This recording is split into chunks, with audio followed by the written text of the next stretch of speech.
Hi, this is Igor. I'll show you something I use every now and then, and even though I'm using Resolve to demonstrate the first portion of this, it will be fairly platform agnostic. I'll show you how to create a list of missing files. We have a timeline I conformed, and all of the clips I've read because they're all offline. We can right-click on the timeline itself, select the timeline, export either EDL or missing clips EDL. In this case, all of the media is missing, so both of these will do the same thing. But normally, if you have some media conformed correctly, you would want to pick missing clips EDL. And we'll save it here in this folder called list sources. And as I said, it will be platform agnostic from this point on. Here is the EDL we just saved. It lists all of the missing tapes, or missing reels as these used to be called in the tape days. I'll first show you how to do it in Windows. I will first switch to a folder, list sources. This is the EDL we just made. Windows has a nice command called find, and we're going to look, let's open this so you can see what we're looking for.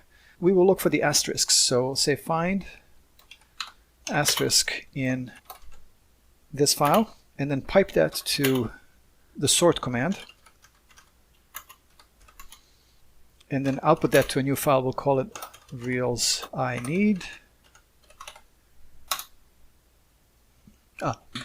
I have one extra slash here.